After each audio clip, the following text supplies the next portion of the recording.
You are listening to the Enormocast. Hello, welcome to the Enormocast ASMR feed. On today's installment, we're zipping into the Sխwx Alpha SV jacket, made from the most advanced fabric known to humankind.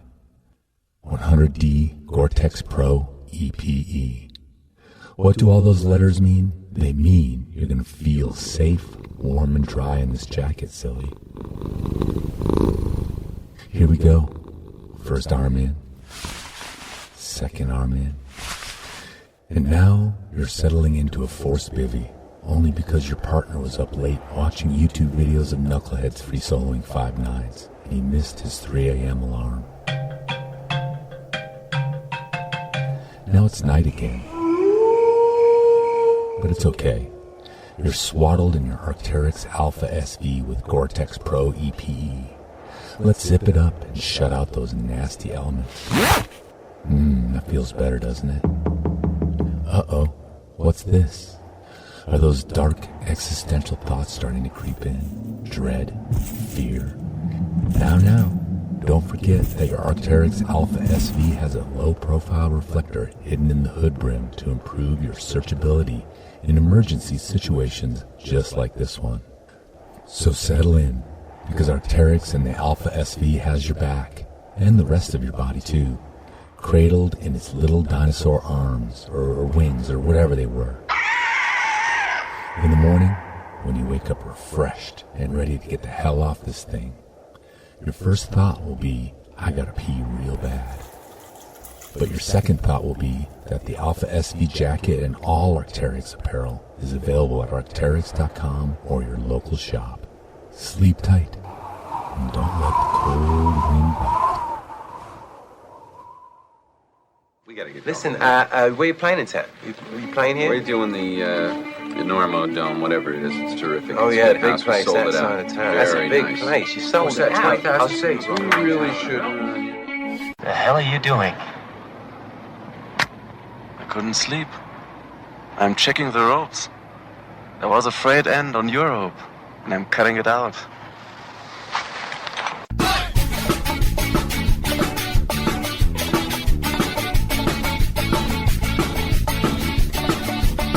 Good weather, bad weather. Now or later, anytime. Good time. Today's show is brought to you by La Sportiva Sխwx Equipment. and with support from Maxim Ropes. Maxim has been keeping the Enormocast off the deck since 2012. And now, we can also thank the chill folks at Yeti. And don't forget our charter sponsor, Bonfire Coffee. Go to bonfirecoffee.com and enter Enorma at checkout for a discount on great coffee and to support the Enormocast. And now back to the show.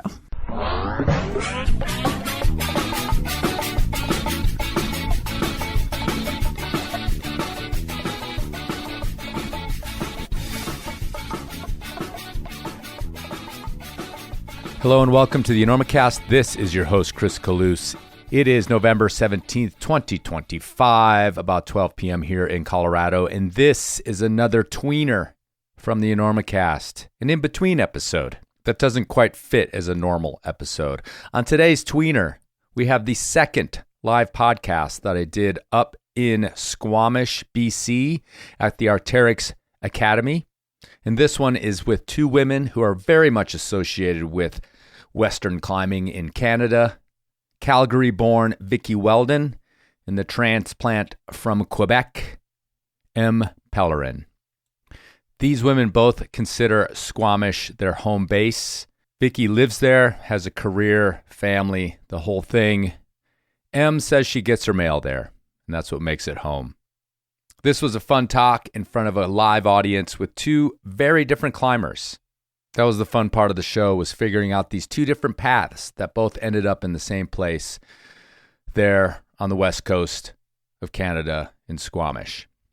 So, of course, I want to thank Sխwx for bringing me up there for the second year in a row and providing this opportunity to do some live podcasts. And remember, there's not a single Enormocast episode behind a paywall. Why is that? Well, because the sponsors pay me to advertise, and therefore the show comes to you for free. However, the deal is you indulge me with my ridiculous commercials, and when you need some gear, consider supporting the companies that support the Enormocast, like Arc'teryx, like Sportiva, like Yeti, like all the other ones that have come on board over the years to keep the Enormocast going and in your ears for free-ish. At least you don't have to pay money for it. Capiche? All right, let's get to it. A live taping in Squamish of an interview with Canadian climbers Vikki Weldon and Em Pellerin. Oh, and both women have agreed to come back on the show for the full Enormocast treatment as soon as we can book them. Vikki's very busy with a career and family, and Em, frankly, is just hard to find. Hopefully we'll get those nailed down for next year. Both women crush, are lovely people, great storytellers, and contribute a ton to the community up there. All right, a tweener with Vikki and Em.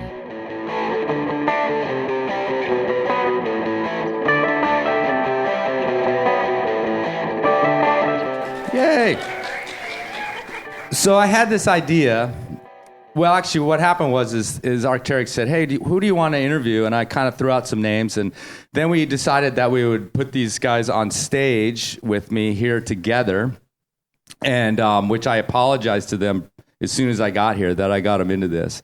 I very much appreciate you guys coming up and doing this. It's a little different to do them live. It's much more pressurized.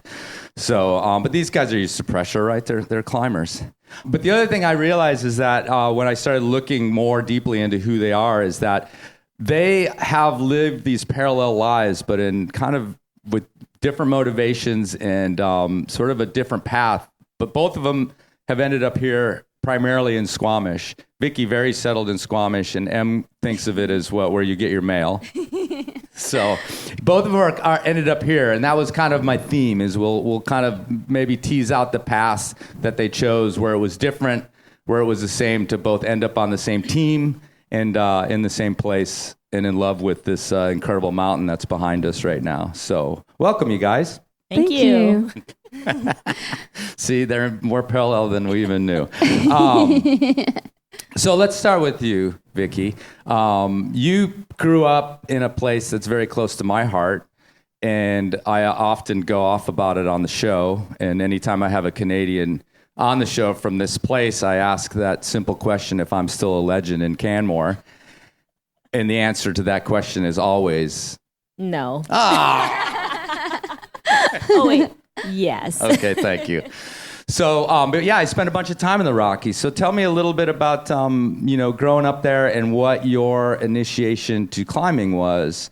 Even though you're amongst the Rockies, it sounds like it was an early kind of gym experience. Yeah, totally. I grew up in Calgary, so close to the Rockies, but not quite in them. I started climbing when I was about 8 or 9. There's 4 kids in my family, and my oldest brother, Chris, around when he was about 12, he was really into climbing, like climbing trees, climbing buildings, climbing things that were very much not super what my parents were stoked on him to climb. So when the climbing gym opened in Calgary, they like funneled him into it. And then we all kind of followed suit. So I started climbing super young, but in a climbing gym setting.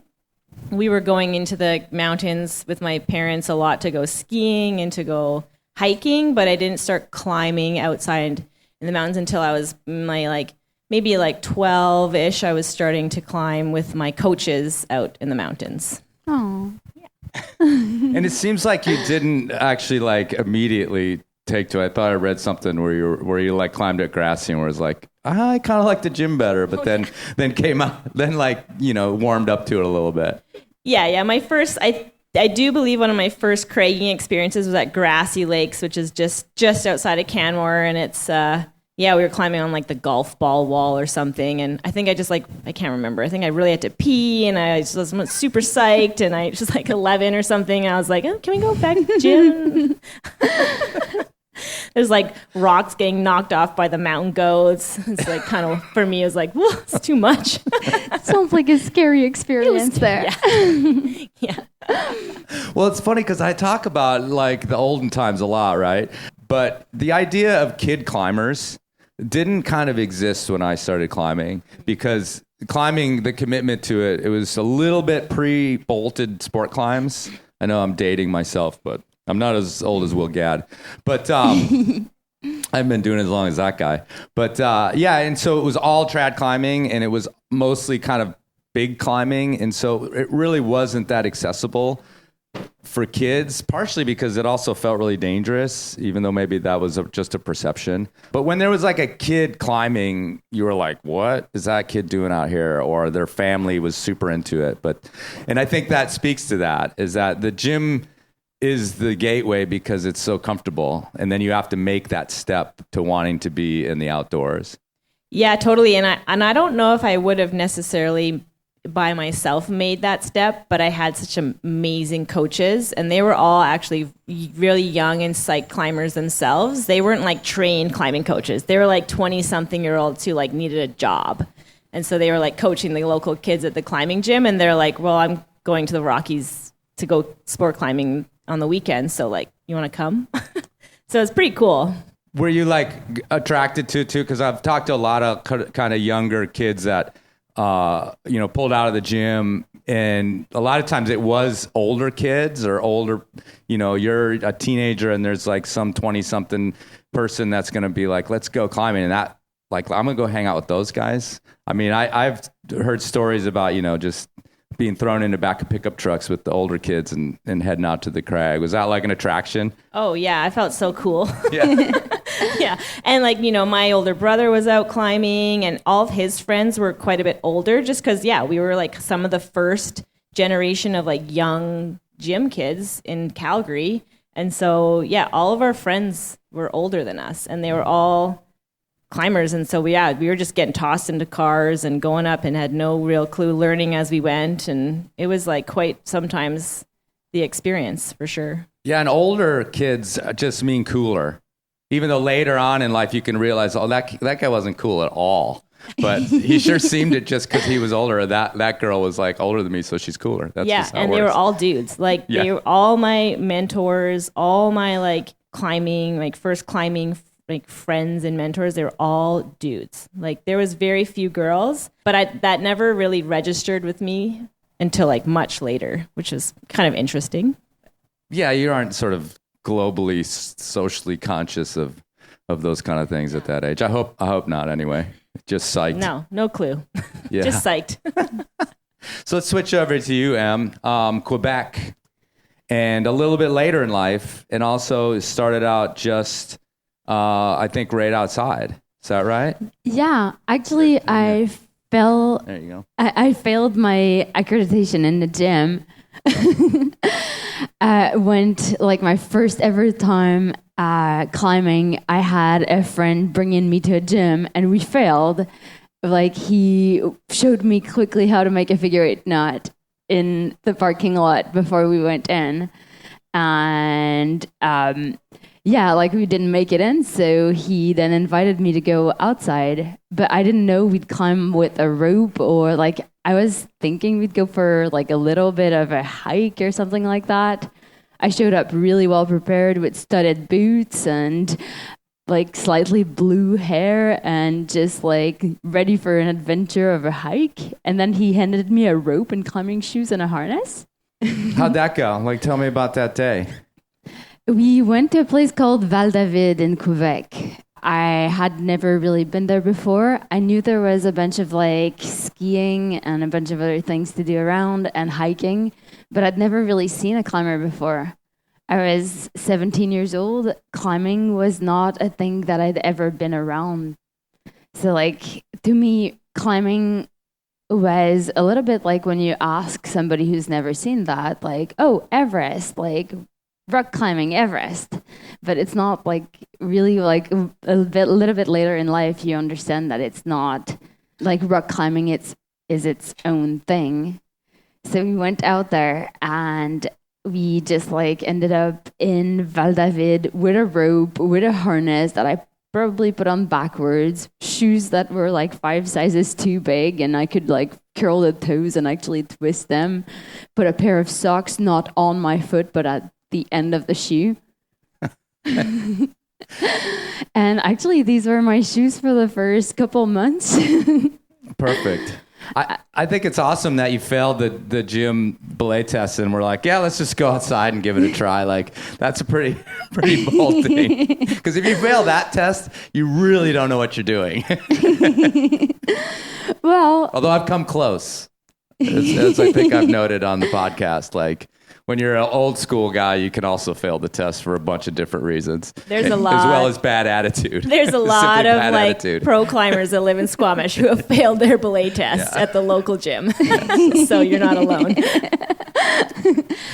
But I want to picture your life then. You said something about like studded boots and things like that. And apparently you were playing guitar in a metal band at the time, which I've bugged you about getting some sort of recording of. And I have not, but I will continue to bug her about it.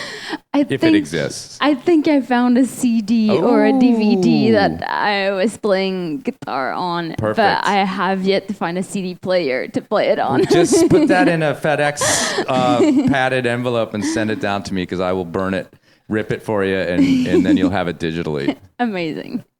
So anyway, tell me about who you were when you found this climbing thing I was a completely different person. I've like always been kind of just like obsessing about learning new things, and guitar was my thing for a while.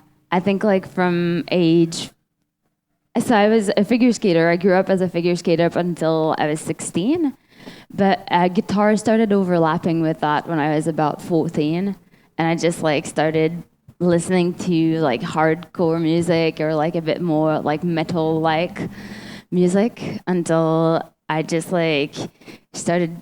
I really liked doing the solos and like doing some really like hard, really like kind of anarchist type of music. It was fun to play and eventually be good enough to be in a band or multiple bands and jam with a bunch of people. I was never really successful at a music career. Like I wanted to play music on stage and I wanted to make a career out of it, but I think I was lacking a bit of talent. Talent's only one little part of all that, but yes, it helps. And yeah, I was obsessed with it. It was really fun to play with other people, but it was more like my passion of the moment. So I happened to find climbing at a moment where one of my bands, or like the main people that I was playing with, we kind of had a bit of an argument and part just went separate ways.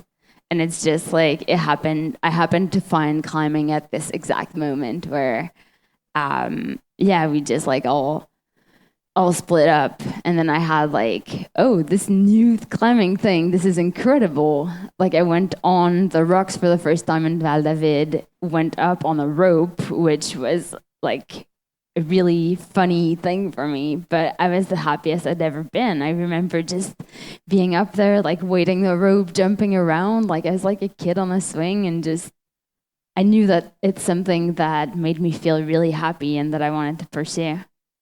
Yeah, this is like the crux of so many interviews that I like to do is like trying to figure out why, another 100 people could have been brought on that same experience and been like, oh, that was cool, and I got scared, but let's go back to what I was doing before, just a day out, or 1,000 people or 10,000 people. And each time I talk to these climbers, it's like there was something that happened and it just connected like jumper cables to you. And, and then obviously you made some other changes to your life. But so it's always interesting to kind of figure out who you were and what made that happen for you. Yeah, I feel like I'd always liked heights. My dad was a height worker, or like had a window cleaning company in Montreal. And I'd been working with him for quite a few years at that point. Just like my dad would bring me to work and do a bit of like rope access stuff and be in heights. And I always actually liked climbing trees as a kid, and being in that environment was like, oh, I can do this without it being for work, and just like go up a mountain, go up a face, and like I can do that for fun. That's actually really cool. So, Vikki, we'll switch back over to you. there's a point at which you're this gym climber, you're competing as well. You're climbing outside. And again, these transitions always happen to where you decide at some point that, like, at least for a while, climbing is going to be your life. And it's going to be like the thing that pushes everything else aside, to the detriment sometimes of certain parts of your life, but usually for the positive. It sounds like you were, starting to sport climb, at Sgsmåx and places like that, which is, a big steep crag in the Bow Valley that has a lot of the hard, steep kind of modern sport climbing on it. So yeah, tell me about that transition of like, okay, this is for real. I'm not just tagging along with these older kids anymore. I feel like I was really lucky to be growing up, but I started climbing. I don't know, what was that? There's a picture of me climbing, and I think the tag on the digital tag on the photographs is like 1996 or something. So like late 90s, early 2000s was when I was really my like beginning climbing years, but very formative, because this is also when there was a ton of development in the Bow Valley, and there was like Scott Milton was like sending the gnar, and Sonny Trotter was like coming in, and I just remember hiking up to Sgsmåx one day, which is like, in retrospect, not a very big hike. It's probably like 45 minutes of like gentle uphill, but to a 13-year-old felt like hiking so far, just dying. And then Sonny Trotter's like hiking past me, and I'm just like, oh my God, like, who is this beautiful human? Like, it's just like, it was just like his huge culture of climbing. And it was just like a huge part of my life. Like, I was competing, so I was training a lot. I was on this, like, the top level youth team at the gym I grew up at. We were climbing. We had to train in the mornings because kid climbers were a new thing, and all the crusty gym climbers had complained so much about the youth kids that we had to train in the morning. So I was training for school, and then I was also training after school, and then I was climbing outside on the weekends. So climbing just became like all consuming. And I was competition climbing, and I was like, I'd be watching like the Chris Sharma like dosage videos, and all being obsessed with like Dave Graham. Like, it was just like this, like, yeah, and then seeing like Lisa Rand's crushing. It was just like this crazy time when like climbing was exploding in North America. I would say like sport climbing and like more what we think of more mainstream climbing was kind of exploding. And so I felt like I was caught up in that a lot, and it was all consuming. My whole life became centered around climbing. I was still very competition focused, but like these, weekend trips to the mountains where I was climbing at Småx and like starting to project like my first sport routes and all that, like that was in itself like incredibly formative, and really was what actually became, even though it wasn't my main focus in my teens and early 20s, it was kind of like laid this foundation for the rest of my life, which was pretty special and pretty cool. Yeah, expand. What was your kind of steps to becoming this lifer? I kind of got obsessed right away. When I went climbing for the first time in Val David, then I was just like, oh, wow, this is like a thing that people do. You can go and climb rocks and be unemployed. So yeah, it was like kind of my first step. I was working as a massage therapist at that point. And like I put a little bit of money aside, and I was like, cool, like I can just like go and try to figure out all of these cliffs in Quebec and go rock climb outside. And it was like kind of the beginning of, I created a Facebook account because I heard there was a group for climbers, and there was people that would meet up and go to places and like rock climb even during the weekdays. So that's what I kind of started to do in Quebec for a part of that summer. And it's funny when Facebook now starts to seem like this old thing that you would do. Remember that? Remember Facebook? Well, yeah, there was like really good groups on totally. Facebook for that. I mean it. Yeah, it was the first real social media. Yeah. And then, yeah, like I just found people that were going out west for climbing, and they were just like, yeah, out west is like this, but like times 1,000, like you have to go and like you have to check this out. And there's even that thing called like multi-pitching. Sure. I've heard of it. So yeah, just like I followed my heart and followed my friends, and we came all the way to like Alberta to start and did a few climbs in Grassy Lake. Everyone has to start at Grassy Lakes. Which was already pretty good. I thought it was incredible. And like as soon as we hit the mountains here and Squamish with the Chief, I just wanted to climb up to the top of the Chief. That started my love for the outdoor climbing and just being on the road this way. I remember not having a tent. I just like brought a Coleman tarp, which was it kind of kept me somewhat dry. Also like a Coleman sleeping bag, you know, those beefy ones that are like about twice my weight. Yeah. Rectangular, maybe. Yep. Yeah. Yep. So that was my whole kit. I didn't get too cold. I got wet a few times, but spent the summer here at the Chief Campground for a while until it started raining a little too much for my tarp. And then I was like, where can I go from here? What years were this, you think? That was 2018. Okay, not that long no, ago. sorry, 2008. Oh, 2008. Okay, yeah, it seemed like that should have been long when you said 2018. Yeah. I'm like, I think you've been around longer than that. No, so like... Yeah, 2008. I mix decades, see? That's cool. That's totally fine. They tend to run together. So in 2008, I started traveling this way, and I've been climbing full-time since then, and I've been mostly on the road, except for summers in Squamish. But yeah, like Squamish is my home at the moment. It feels like this is my stable place in the world, even though like some years I'm here 2 months, some years I'm here up to 6 months. So back to you, Vikki. So now I imagine this now young woman going sport climbing, you got to drive right under Yam. You know, you obviously know with all these crusty guys around that were mad about you know, you little pad sniffers running around and causing problems in the gym. That's copyrighted, by the way, pad sniffers. But, you know, what about that? Like all of a sudden now you're looking over your shoulder at this thing. Because, I mean, it looms over the highway, right? You're there. You don't not look at it. And you must know it's climbable, and you must, you know that there's adventure to be had up there. Where does that little shift come in your brain?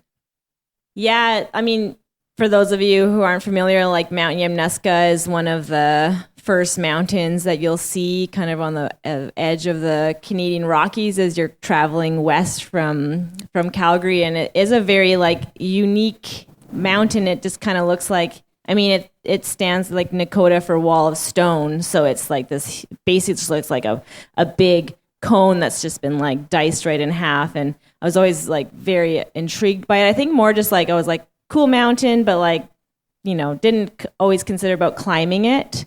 I was going and climbing like the little sport cliffs that are like just like tucked away, you know, on the sides of cliffs. I wasn't ever really considering like climbing, multi-pitch climbing. That wasn't really on my radar. But then on a sport climbing trip in the Red River Gorge, so this is around 2009, I think, before I had already moved out to Vancouver for school. I had ditched the Rockies. I was like, over being at home, I wanted a new experience. But I met this guy, Nick Rock Savage, who was a gypsy and very much a traveling man, and he had the sweetest dog in the world, and I was sort of in love with him. Hey, I know Nick. I was in love with him too. As everyone is. I mean, but also he was also very much just like, wow, like he had been talking about climbing on this route on Yam. And the thing actually that really intrigued me was that he was like, yeah, it's fully bolted. I was like, oh, I can do that. I can clip bolts, you know? So that was like what first like triggered my like, you know, this thought of like, oh, maybe I could climb something that's like pretty out of my wheelhouse, but also very attractive. And he was just talking about how he's like, yeah, I'm so chossy, but it's like up this beautiful like line is like not chossy, and it's like awesome, and it's Wink. hard. And so I just planted that seed for me to want to go back and like actually experience Yam, because I did have experience on Yam before that. I climbed the Bull with Will Stanhope, and he led every pitch because I had no idea what I was doing. And the whole time I was like, this is the best, this is amazing. And we got to the top, and he was like, that was the scariest climb I've ever done in my life. So my experience with Yam was like quite a friendly introduction, which isn't everyone's experience, but because it can be, it's like where climbing started in Canada was it was on Yam, like these guys questing into the unknown, stacked sacks of blocks, sea of choss, and just finding their way up the mountain. So it's definitely not super solid, all of it. Well, yeah, that's funny because Nick, and I know Nick as well. And actually, I think I met him that same time when he was traveling down the States because he ended up in Moab. Oh. And single-handedly, with another strapping Canadian, built Lisa Hathaway's Woody den. Like the two of them. Yeah, totally. Yeah, it was pretty amazing. Everybody in town was like, to Lisa, was like, where'd you get those guys? Anyhow, also note his name, Rock Savage. Mm-hmm. It's awesome. Yeah, it's a pretty awesome climbing name. But nevertheless, he's selling this. It's not very chossy. But didn't it turn out to be a little bit chossy? I mean, it's all relative. In the Rockies, and I'll speak for the Rockies a little bit because I've climbed up there a bunch. The choss is relative. It's totally. It is all chossy, but it's like degrees of it. For sure. You're like, this is like, maybe your foothold will break, but you're not going to like pull off a big block. But I still was pulling. I still you pulled. Did. Yeah. Yeah, and you ripped a bolt out too. Yeah, I did. Oh. Oh, yeah. I forgot. I blocked some of these memories, so I don't have like so many scars. I read the story. Yeah. Yeah. Let me remind you. I took like a big winger off that, like at the top of a pitch, like in the easy part, where it's just like super chill. And I just like learning a lesson that like you shouldn't just stand on everything on the mountain because not everything will stay. And so, yeah, just like popping up on trying, like literally staring at the chains and just like stepped up on a loose block and then took like this massive winger, like huge winger, because I pulled just stepped off a chunk of rock that just like came out from under my feet. But to me, that has never really happened to me before. Like even the crags in the Rockies, like Assafail, I was mostly just climbing at Assafail. It's like pretty solid rock, It's all glued on if it needed to be. Yeah, totally got glued right back on where it fell off and reinforced. And so it was still like very gymmy and like very sporty. And so this was a newer experience for me. And yeah, learning some lessons. And then just, like where you could literally reach over like to the either side of you and just like push a huge block off. Like there was just loose stuff everywhere up there. You're selling it. The route is excellent. And you did. The thing is it became, it was a long-term obsession in a way once you got hooked on it. Totally. Yeah. It took me 2 seasons. I tried it 1 season and at the same time was learning how to multi-pitch climb and like manage ropes. I have hilarious photos of me just dealing with these like rat's nests of ropes, just like no idea like what I'm doing, climbing with like slings all slung around me, just like a total Gumby. But then, the mountain became cleaner as I climbed it. Because it was like the third ascent or something, or second or third. It was yeah, pretty early on, second ascent. Second ascent, yeah, right. Or me, I think, yeah. Yeah, so I had only like Nick hadn't climbed it. He prepped it, and then this guy Derek Galloway had climbed it, and then but there had only been a handful of people up it. So yeah, for sure it was still like fresh stone. Do you have experience in the Rockies? Yeah, I do actually. I lived in the Rockies for 3 summers working for Alberta Parks. I was working trail crew for them, so I did climb. I was a total weekend warrior for those summers in the Rockies. Yeah, what did you get into? At that point, I did not think that the Yamnuska was choss. I thought it was fairly solid compared with other trad climbing that I'd done in Spain before. Oh, in Spain? Yeah. So, yeah, Vicki's like making a face that like, is there any trad climbing in Spain? Yes, there is. And it is a little bit less solid than a lot of Yamnuska. It's all relative. So for me, my standard of limestone, placing cams on limestone was actually pretty loose in a place called Monterrey in Spain. And it's actually like, I thought it was really good at that point, and I've been back, and some routes, some harder routes are really good, and some easier routes are just like, you put the rock back into place. You just like, you pull the rock off, you just like push it back in the wall and don't touch it anymore, put an X on it so that nobody does it as well. So yeah, like I went to the Rockies and did climb like a lot of the classics on Yam. And then I figured that I could do weekend trips to the Bugaboos.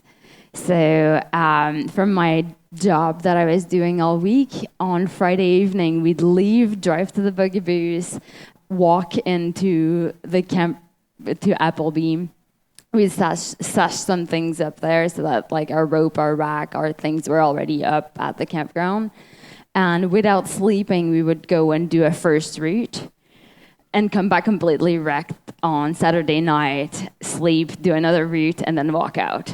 So Monday mornings, I was not very efficient at work. Right. Well, one of the interesting things about your beginning climbing is that it did like kick off a lot with trad climbing, which, you know, I was the same way. And again, that was just by circumstance as much as anything. But yeah, so you were very much on that team to begin with, placing cams, and so you would go to Spain and try to find some trad climbing there. Yeah, fair. I think I just always liked the technical aspects of climbing, and like a bunch of like, I like the gear, I like to figure out the nuts and like how to do all of that cool stuff. As much as I liked pushing myself and pulling hard, I really liked to be competent in like how do you do all of these cool things? Like, how are you more efficient with bringing the rope and not having it like Vikki on her first multi-pitch? And it was just like, I was learning so much, and I loved trad for this because you have so much to learn and you can really just go anywhere. You know, it wasn't that long ago where I think, like I said, it was starting to move away from that, where the story I hear almost always now is it was a gym. You know, and then it was usually then outdoor bouldering or sport climbing, and then the trad comes a little bit later. So a little old school, especially at the time. Although it's also circumstance about where you live and what's available to you. That happens a lot as well. So you're like fully gypsy on the road, traveling all over the place. What did you have an era of that as well, Vikki? Yeah, it wasn't as long. What, it was not like 17 years long? No. It was not ongoing? No, as we speak. No, not exactly. I went to nursing school in my early 20s when I was out here. And then after nursing school, my now husband, but then boyfriend at the time, we decided we wanted to go on like a big road trip. I didn't want to like settle in and work right away. But so we did a big road trip around the States and around back into Canmore, which is the year that I sent Blue Jeans. That was kind of like the pinnacle. But yeah, that year was, I mean, it was only 6 months. Like, it was amazing. 6 months is a long time. Wasn't super long. Wasn't like, I was not a gypsy, let's say. 6 months is a good trip. It's a good trip, yeah, for sure. We had to leave the States to come back because we were there for too long, which is awesome. But yeah, that was a very, again, super important. I was, I kind of like all eggs in my basket. We went and like sent some of my hardest sport routes and back into the Rockies, sent this dream project. And then that we did actually end up in Squamish after that. We kind of were like, let's just do it. Let's just come to Squamish, make it work. I didn't have a job. All my job prospects were in the city. There was nothing really here. Tom, my husband, he like, I don't even know. Oh, maybe they let him be a Canadian by then. Yeah, or at least a resident. He was allowed to stay. So it was very like, we're just kind of making it work. And but we knew we wanted to be in Squamish at that point. So that was pretty cool. That's where we ended up after a big trip. You got here earlier. It sounds like you came, you had already been to Squamish pretty early in your career. But talk about like when this place really took on a special meaning for you as far as a climbing area that you kept wanting to come back to and then wanted to sort of at least get your mail sent here, as we said. Yeah, can you talk a little bit about the connection? That's kind of thematically where I'd want to go, is that you guys ended up here as residents or as, devotees to this crag and this valley. Well, this place is incredible. So, as I feel like, as somebody who wants to be climbing full time in Canada, I'm Canadian. There was either the Rockies or Squamish. That was like kind of one of the two choices of places where I could come and live. And I really just had such a good vibe in Squamish. Like, I remember the first time coming over here and I was just like, whoa, this is incredible. You have like a bunch of trad climbing, but also sport is getting developed and bouldering is really good too. And there's a bunch of hiking and the river's right there. And just like this place, I just had kind of a magic feeling with this place. I went traveling for so many years in between without coming back to Squamish. And one year, I just get a call from a friend in Quebec who was just asking if I wanted to come and help build a climbing gym at the Hive, Surrey. So, like, without really anything, I'm like, I kind of do need to make some money at some point. So, yeah, I'll come and help build the climbing gym with you and your team. So, as we were building the gym, my friend who's a climber as well, Jeff Beaulieu, he's the owner of Delire in Quebec, if that sounds familiar. He just was like, yeah, cool. We can do weekend trips in Squamish and just work all week, build the walls and come for the weekend. So I was doing the drive to, Jeff was doing the drive to Squamish and we would climb 2 routes every weekend for I think that took 10 weeks for building it. And that's kind of the time where it just opened my eyes to how much rock climbing there was in Squamish, really. And just like started hanging out with the community. And I loved the people. I just made friends with so many people around and made more partners. It was during the academy as well. So Squamish was just booming. I'm like, whoa, what is this like small mountain town that has like so many climbers, so many people that are stoked on doing what they're doing, and also like mountain bikers and wind surfers and like a bunch of other sports too.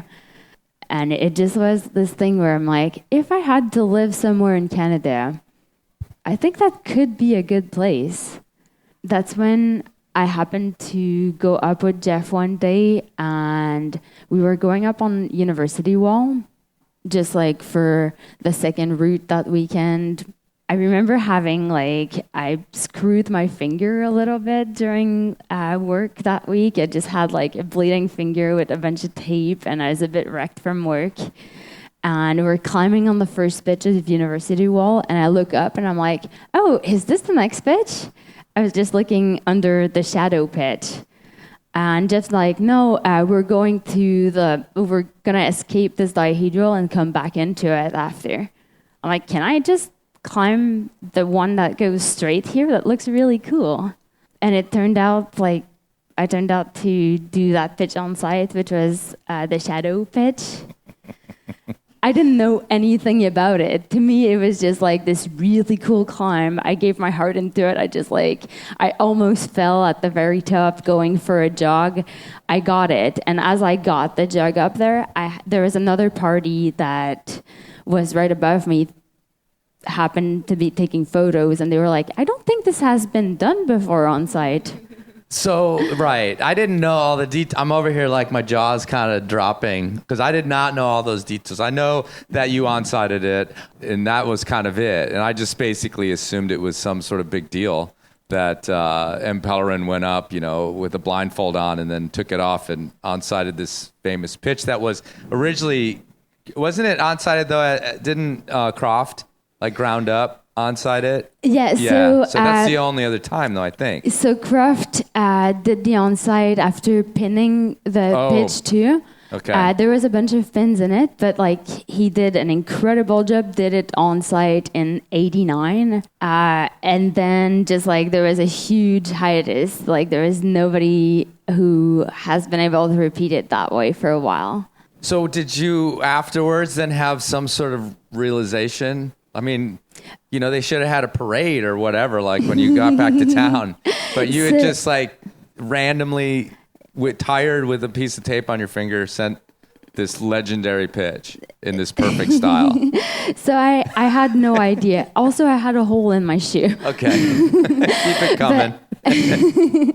But yeah, I had no idea. Like, I finished the route. I did the other variation to it. Like, there's a 12C pitch up there, and just like finished on the ramen chimneys. Like, finished the entire chief that they walked down, went to work on Monday. Didn't really realize that it was anything special. Like, it was kind of as much effort as I've given into a lot of other climbs that I've done. So it was like, cool. Like, that route was incredible. Like, that was really good quality. I'll recommend it to friends. Then the next week did a bunch of other things, and the next week did a bunch of other things. It was like, yeah, that's awesome. That was a great pitch. And it's not until like months later that it made the news and like went and gripped and then a bunch of other things. And Arc'teryx actually got me on the team following kind of after the Shadow. That's what put my name on the map for like being more of a sponsored athlete.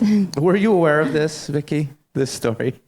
Oh, I mean, yeah, totally. I think I actually messaged, because so Em and I had met this fall previous in France. Yeah. Around there. Yeah, we were climbing Tamajeri together. We met in the Verdun. We were both trying Tamajeri. We met at the top one day, or I can't remember. We were on the bottom. Em and your partner were at the top. And anyway, so yeah, we had met. So, and then I had, seen that she'd sent the Shadow, and I messaged her. So yeah, I was like, I wasn't aware of all the like that. She had no idea she was on the Shadow, which is awesome. But yeah, totally, I was totally aware of that. And yeah, I do remember like Justin Sweeney being like, "Have you heard of this Em Pellerin girl? Like, should we sponsor her?" I was like, "Yes, yes, you should." So it's pretty cool. Aww. Did you know that? I didn't know that. All right, you owe her a drink. Thank you, Vikki. You're probably the reason I have this job now. I didn't think you would have got there all on your own, but yeah. That's awesome. We're making connections. It's interesting to read about the two of you. Your eras coincide, and it's often, it's not set up this way. It's not the reality of it, but one thing is about Vikki Weldon being the first woman to do this grade or this climb or this, and then you read Em Pellerin, first woman to do this grade or this climb, and you guys, again, no rivalry, but it's just your eras were just, you guys were on fire kind of in the same eras, I think, and you were becoming, I mean, in a lot of ways, again, me looking north from the U.S., like the two of you were sort of this face of women's climbing in at least in the western part of Canada. And it's interesting, that you meet on the top of Tamajeri, or how you pronounce it better because you speak French natively. Tamajeri. Yeah, it's a big 514 route in the Verdun. Classic pictures you've seen of like these massive tufas. And it's interesting that you guys met at the same time because you both got notoriety for sending that route as well. I don't know who did it first, but I did. I guess it was. But I think it was literally like I sent it, it rained, and then Em sent it. Like, yeah. And I don't think she tried it for as long. No, that was my second day on it when I sent it. When we met. Oh, when you met. So it was your first day on it when we met. Yeah. So I think it took me like 5 days or something. It was quite an intimidating first day on it. There was you, there was Sean Michael. Yeah. And who else was there? Yeah, I traveled there with Sean McCall and Mike Doyle. Who were and they had already sent it. They were just supporting me. Yeah. And I just showed up to the top of that, and you guys were all trying it, and I'm like, oh, I don't know if I'm going to try it today.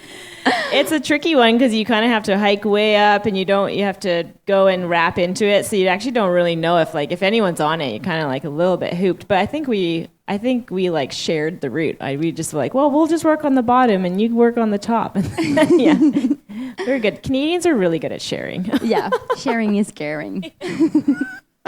That's awesome. I mean, it's an intimidating climb. I mean, anything you wrap off the rim of the Verdun is a little bit spooky. But you both had experience being high off the ground at that point.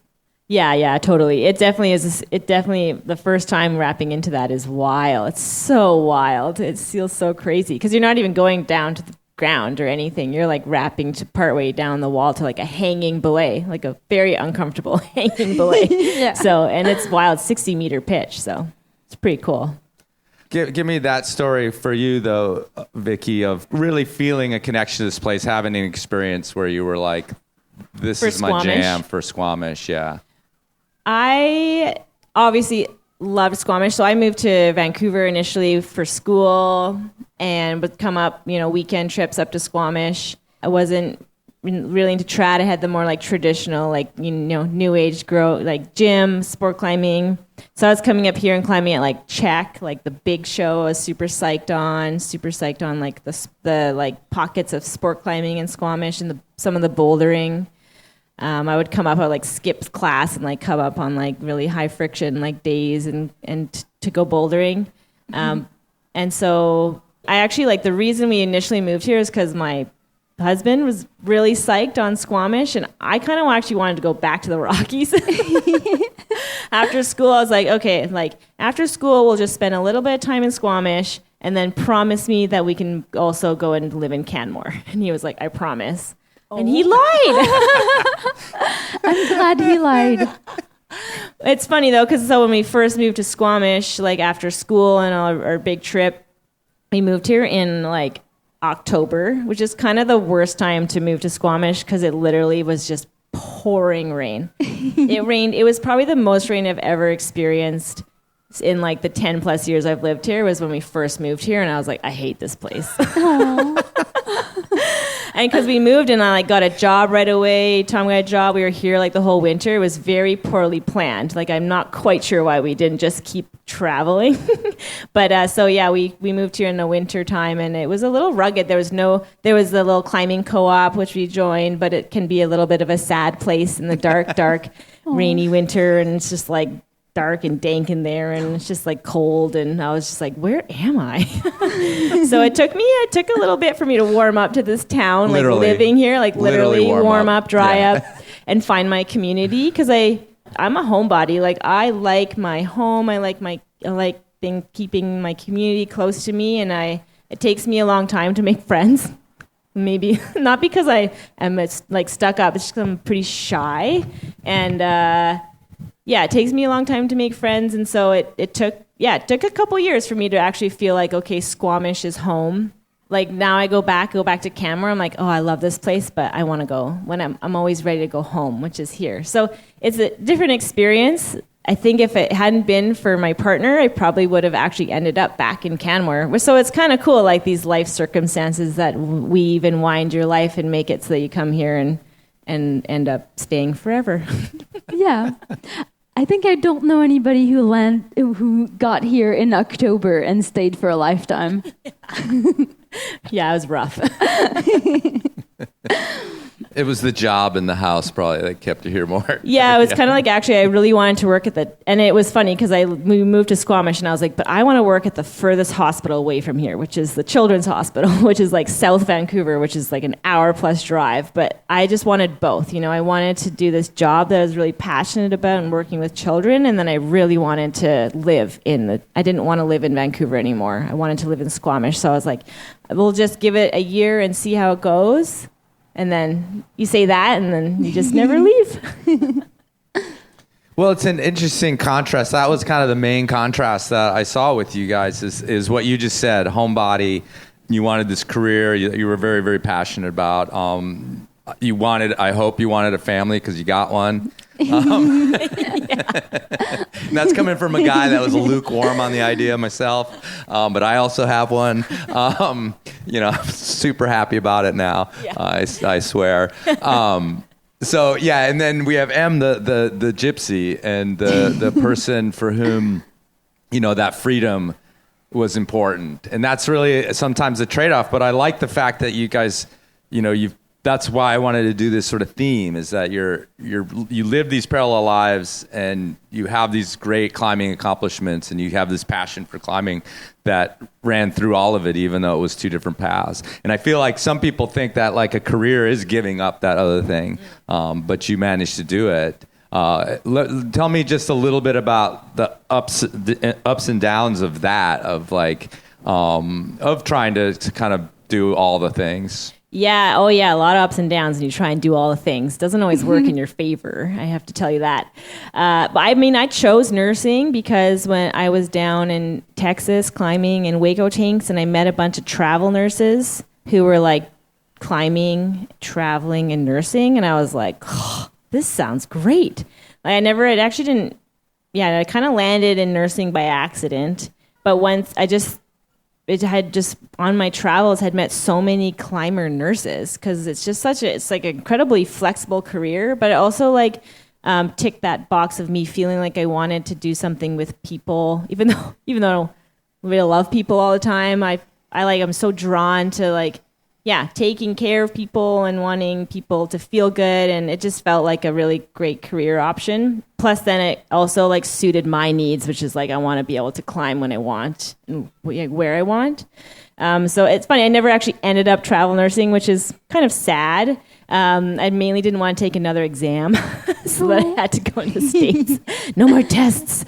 But yeah, it just became this thing. So I worked full time for a year at the Children's Hospital, and then Arc'teryx offered me a more like serious form of sponsorship, and it was kind of like I kind of did actually have to choose. I was like, okay, which path am I wanting to take? And it could have been like the complete like let's just do this and like completely like try and go for this pro climbing career, or it could be like, no, I'm going to completely go into completely nursing. And I kind of just decided to choose this middle road because I wanted both. I always want both. So, I want the vanilla and the chocolate. I want both. And so, I just, I switched my jobs around. I like eventually moved a bit closer to home with my job so I could be more flexible. And it takes work, and it's never something that super happened overnight. Like I had to, you still have to work hard and become experienced with nursing, and then like work hard and make this climbing career work and follow my dreams. And it was always like, some years are more heavily focused on nursing. So I know that if I do that now, later it will work out, and to maybe my climbing detriment. But in the end, I feel like, I've created this path and this way of life that for me was always in the back of my mind, this goal where I could like work very little, but still have this like great career and be able to like make it work so I could always go and do and climb what I want. So, but then I had a kid. It just screws everything up. Yeah, we don't have time for that. No, we don't have time for that. Yeah, that'll go on. And Em will just sit here while we commiserate over how bad that is. Yeah, totally. So Em, with you, again, I'm framing you as this sort of rootless, free bird out there doing whatever you want. It also comes with its drawbacks. You give up some of what Vikki's talking about. Your retirement fund is, may or may not exist or be very robust or things like that. So yeah, I mean, what are the ups and downs of the lifestyle in terms of what you've been doing? So at the moment, I'm like feeling pretty like solid with, cool. I've got like a really nice place to live, and I come back here every summer, and I've got my community and everybody that like, I don't know, makes me feel more grounded. And I do need this. Like I used to not feel the need for having a grounded place that I would go back to. Like I was just floating like a free electron, just like going all over the world, all over the place. And I would just always say yes to everything. Somebody would be like, hey, do you want to go to Turkey tomorrow? And I'd be like, oh yes, I'm coming. And just like kind of floating around like this. But this eventually gets old after over a decade of doing it. I felt like I was missing something, and I really needed to have my feet somewhere on the ground and somewhere where I'm feeling a bit more secure, and like I feel like I have community and I have people that I've known for a bit longer. And it's not like always like, whoa, beautiful, you're traveling. It's like you're living the life, There's this drawback where you're like, oh, I actually need a place to land. I need a place where I'm not just in my backpack and every single day trying to figure out where I'm sleeping, what I'm doing. Like these things are just taken care of when I'm in Squamish, and I'm just really grateful for this and grateful for people who have helped me get this foot on the ground here. I think my personality is a little more in Vikki's camp, but I also did that for a lot of years. But I remember, and maybe this was what got me out of it, was a real roller coaster of kind of like, wow, I'm having the time of my life to like, wow, I'm really alone and it's raining out and I'm in this tent and this kind of sucks, you know, or whatever it happens to be, or I'm broke, or I'm like, what's next kind of a thing can, you know, usually it works out, but I probably was like a little more worried about it than your personality leaves you. But it gets to everybody is my point, yeah, I think. I feel like I was not like, I've always just been having a sense of adventure and wanting to see what's next and how to make things work. And things always work out. Like for some very strange reason, things just always end up lining up, and you end up in a nice sunny place rather than in the rain freezing your ass off by yourself. Right. So last thing we'll do is my Squamish theme. We'll come back to it. The easy thing to do is recommend a route or something like that if somebody was, you know, to come here. But more, I think it's an experience. Like, what do you think somebody should experience that would help them understand why this place is so special, Vikki? And it can be a route too. Like, well, what is it? Like the thing that makes Squamish so special is not just the climbing, but like the environment around us. So I really think people need to experience the like typical, like classic summer Squamish day, which like maybe it's different for everyone. Mm-hmm. But for me, it would be like, you know, you're waking up early. How early? These days, really, really early to get on the wall before anyone else. Doesn't matter what you're doing, anything. I mean, could be up the Słahaney, could be something on the Chief, could be some of these amazing like multi-pitches anywhere around. Or maybe you're just going cragging, but getting up early, climbing before it gets hot, and then it gets hot, you come down and you got to find yourself a river spot, and you got to go and you got to dunk in the river and have some beers, have some sodas. And then an afternoon or an evening finding like, I don't know, just somewhere to sit outside. My favorite right now is getting takeout sushi and having it in the park, probably because I have a toddler and that is definitely the easiest way to have dinner, but also it is my new favorite thing. So there's just like full Squamish experience, finding, you know, this like sea to sky, but like finding your sky and finding your sea, ocean, river, lake, anything. It's just like the full embodiment of just why this area is just so amazing to live in. Yeah. Aww. That's my recommendation. I somehow feel like you'd be better to ask about like the secret beta. You know, like you don't have to, you can answer whatever you'd like, but I feel like maybe there's like the off-piste experience could be had. You know what I'm talking about? What do you mean about the secret beta? Well, you can't tell the secret beta. I can share my secrets. Off the ocean, go get on the water, find some rock on the water. Yeah, go on the water. I feel like we have, so for like any like more novice climbers and stuff, you can just go up on Sţwx, which is like an incredible route, or you're climbing in a canyon right above the river. Even like for myself, every time I go back there, I'm just like kind of mind blown that we have this in Squamish. Just like this beautiful wild place that you're climbing above a river with the wind coming up like up the river, and you're climbing on an river that's super exposed. That is always kind of the route that I recommend to 5'9" climbers to come and do this. And now there's a new route next to it, which is called Indra's Net, which is also absolutely incredible. I feel like it's not just about the climbing as well. Vikki just named pretty much everything we do in Squamish. Come here on a beautiful Thursday evening in the park downtown Squamish. There'll be hundreds of people doing circus stuff, music, and it just like is super vibrant, like any Thursday of the summer. Or there's always a cool music scene. It's kind of Euro like that. Yeah. Actually, it feels like that. Yeah. Yeah, totally.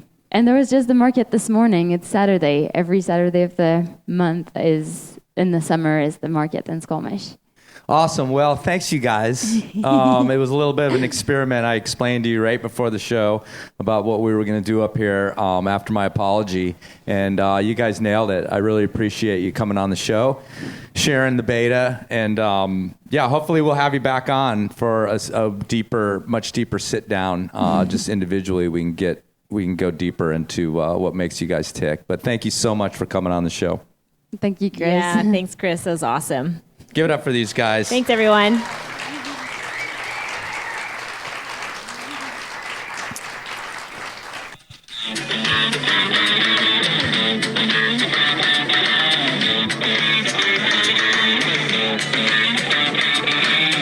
Thank you.